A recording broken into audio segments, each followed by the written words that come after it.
Nessa segunda temporada de Dandadan, a gente teve a aparição do Evil Eye, um yokai que de começo tinha o poder de fazer as pessoas ficarem com uma vontade de pular de paraquedas, só que sem os paraquedas, se é que vocês me entendem. Mas depois de se fundir com o Didi, descobriu que desviver as pessoas na base do fute é muito mais divertido. Só que o que talvez você não saiba é que, assim como foi no caso da sedosa acrobata da temporada passada, esse yokai também é baseado em um suposto relato postado na internet japonesa, algo mais ou menos parecido com as creepypastas daqui. Mas então o que esse relato diz? É isso que a gente vai ver agora.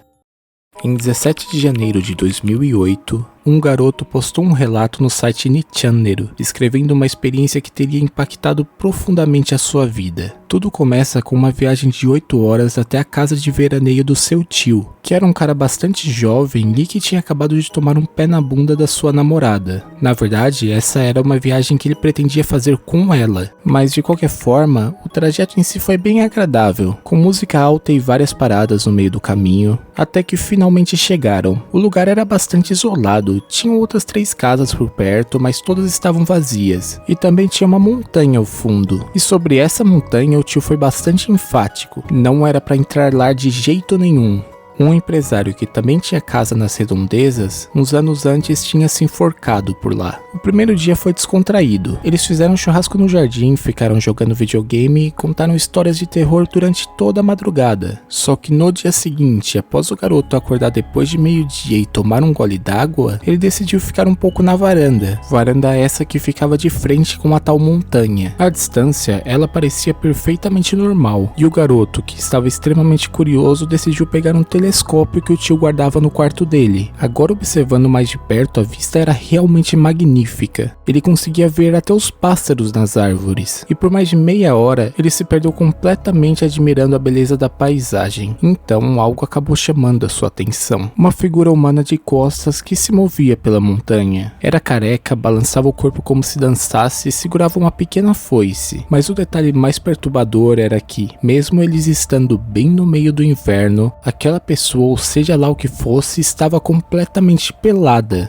Uma sensação falando que ele deveria parar de olhar invadiu o garoto. Mas a curiosidade dele era mais forte e ao invés de parar ele decidiu aumentar o zoom no máximo. Agora ele conseguia ver perfeitamente a parte de trás da cabeça. A pele era pálida e bem lentamente aquilo começou a se virar enquanto continuava com a sua dança esquisita. Quando o rosto apareceu, o garoto entrou em choque. Realmente lembrava um humano, com boca, nariz, mas sem as sobrancelhas. E no lugar delas, um olho esticado na vertical. No momento que o olho da criatura se fixou nos olhos do garoto, a boca daquilo se contorceu em um sorriso grotesco. O garoto simplesmente desabou, gritava e chorava sem nenhum controle. E o pior, ele sentia um desejo avassalador de tirar a sua própria vida. Enquanto ele rolava pelo chão, o tio entrou correndo. Tudo que o garoto conseguiu fazer foi apontar para o telescópio e balbuciar a palavra monstro. Então o tio olhou, e embora não gritasse, ele começou a chorar copiosamente enquanto sussurrava o nome de sua ex-namorada. Vendo o tio naquele estado, o garoto que tinha recuperado um pouco da calma se viu sem alternativa a não ser dar um tapa na cara dele, e isso funcionou. Após ficar alguns instantes olhando o garoto completamente parado, o tio sussurrou a palavra Jashi e depois mandou o garoto buscar óculos de sol no quarto dele. O tio ao menos parecia ter alguma ideia do que era aquilo. Agora, usando os óculos de sol, ele olhou novamente no telescópio. Então, depois de mexer um pouco, virou-se para o garoto e disse: "Use o óculos e veja." A criatura estava lá e o desconforto voltou, mas era muito menos intenso. Como se o óculos de alguma forma filtrasse a sensação que olhar para aquela criatura passava, mas então um pavor tomou conta do garoto. A criatura não estava mais no mesmo lugar. Ela estava descendo a montanha, em direção a eles, lentamente, dançando, mas sempre com o olhar fixo neles. Sem nenhuma explicação, o tio virou para o garoto e perguntou se ele estaria com vontade de urinar. O garoto, é claro, ficou sem entender o propósito daquela pergunta. Ficou apenas encarando o tio, que foi em direção às escadas e disse: "Se precisar, use uma das garrafas PET que tem na cozinha." Minutos depois, o tio voltou com uma garrafa cheia de um líquido amarelo e entregou outra vazia para o sobrinho, que Que porra é essa? Foi a única coisa que o garoto conseguiu dizer diante de toda aquela bizarrice. Então o tio respondeu: escute, quando eu era moleque, frequentemente acampava em montanhas com seu avô. E às vezes simplesmente apareciam coisas bizarras, mas por algum motivo elas iam embora quando a gente espalhava urina. O garoto sugeriu ao tio a escolha mais óbvia: pegar o carro e sumir daquele lugar. Mas segundo o tio, aquilo era uma maldição e tinha criado interesse neles. Então, por mais que demorasse, iria persegui-los até alcançar. O garoto mais uma vez questionou o tio como ele sabe tanto sobre aquilo, mas dessa vez o tio só disse que explicaria mais tarde, porque agora eles iriam em direção àquela coisa.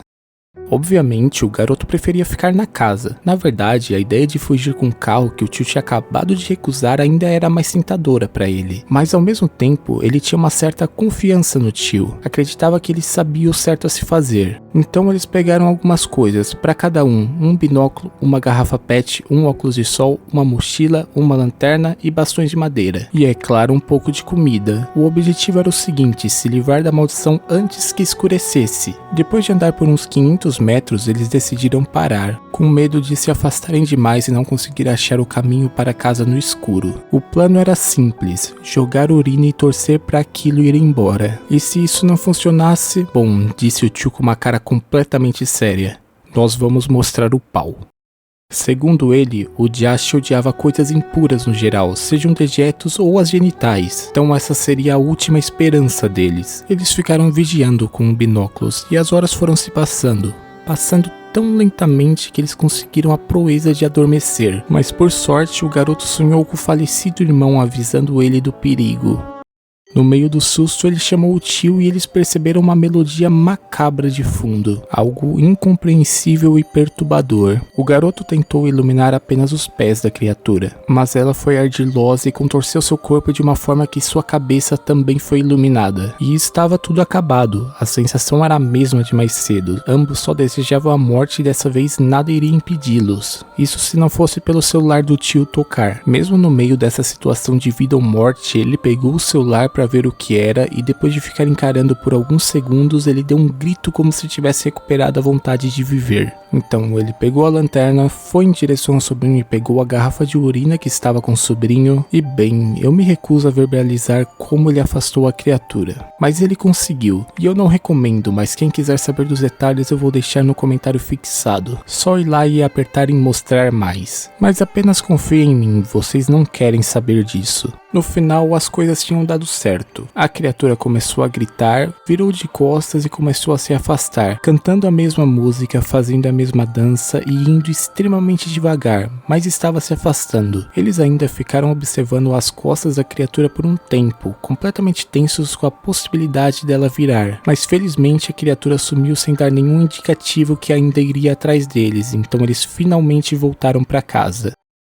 Lá, o tio começou a finalmente explicar de onde ele conhecia aquilo. Em uma das suas viagens a trabalho, um colega o teria levado em um lugar peculiar, cheio de itens de valor e um aroma agradável no ar. Mas o que chamava a atenção era uma pequena sala ao fundo. Lá tinha um homem que aparentava ter por volta dos 60 anos, sentado à luz de velas, e o mais estranho, esse homem estava de óculos escuros, mesmo dentro de casa no meio da noite. Segundo o colega do tio, aquilo era um portador de Jashi. Jashi era um tipo de superstição que era encontrada pelo mundo todo. Era a crença de que o olhar de alguém carregado com uma intenção ruim conseguiria colocar uma espécie de maldição sobre o alvo, podendo até mesmo matar. Era o que aqui no Brasil nós chamamos de mal olhado. O tio estava levando toda aquela história com muita descrença, e o colega dele, vendo isso, pediu para o homem permitir-lhe experimentar por um instante. O homem topou, mas antes deveriam amarrar o tio, porque ele certamente iria se descontrolar. O tio obviamente não gostou da ideia, ele achava que simplesmente o homem iria ter algo grotesco no lugar dos seus olhos, mas seu colega o convenceu a dar uma chance,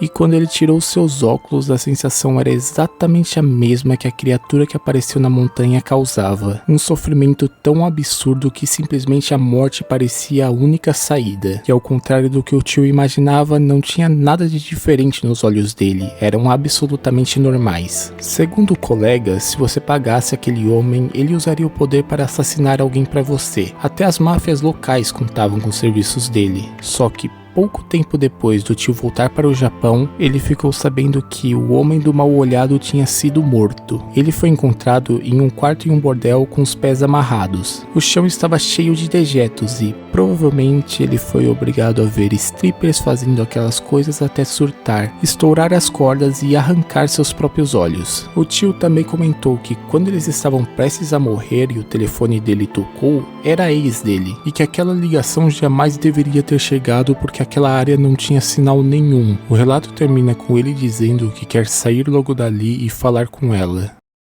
Bom, felizmente na versão de Dandadan a gente não precisou de nenhuma dessas nojeiras para derrotar o olho demoníaco. Mas uma outra diferença bem mais interessante é a origem dele. Enquanto no relato original esse tema simplesmente não é mencionado, em Dandadan essa criatura surge do ressentimento das vítimas de um sacrifício executado pela família Kitô. E o que eu acho mais interessante é que esse ritual chamado de Hitobashira é algo extremamente presente no folclore japonês. E a gente até tem boas evidências de alguns casos que realmente devem ter acontecido na vida real. Mas eu não vou me aprofundar nisso nesse vídeo, então comenta aí se vocês têm interesse no tema. Dependendo de vocês, eu faço um vídeo sobre. E um último assunto que eu tenho a falar sobre o olho demoníaco é justamente a forma que escolheram traduzir o nome dele aqui no Brasil. Sendo sincero, eu não gostei tanto. E eu não falo isso por não ser uma tradução literal. Jashi seria mais próximo de visão maléfica, mas eu acho que isso também não ficaria legal. Mas pra mim, o ponto principal é que tanto o nome dele em japonês, Jashi, e em inglês, Evil Eye, também é o nome da crença popular que inspira o conceito desse monstro nesses idiomas. E aqui a gente também tem um nome pra isso, que não é olho demoníaco, e sim mal-olhado. O olho gordo também, mas eu acho que isso não ia combinar muito, né? Então só em português a gente acabou perdendo a conexão do nome desse yokai com essa inspiração original. O que é claro, não é nenhum problema gigantesco, mas eu achei meio paia. Mas assim, paia mesmo seria você ver o vídeo todo sem deixar o like, hypar e se inscrever no canal. Mas eu sei que você não vai fazer isso, então muito obrigado. E aqui na tela eu tô deixando um vídeo que eu comentei sobre os yokais de Dandadan que aparecem na primeira temporada. Então é só clicar aí na tela.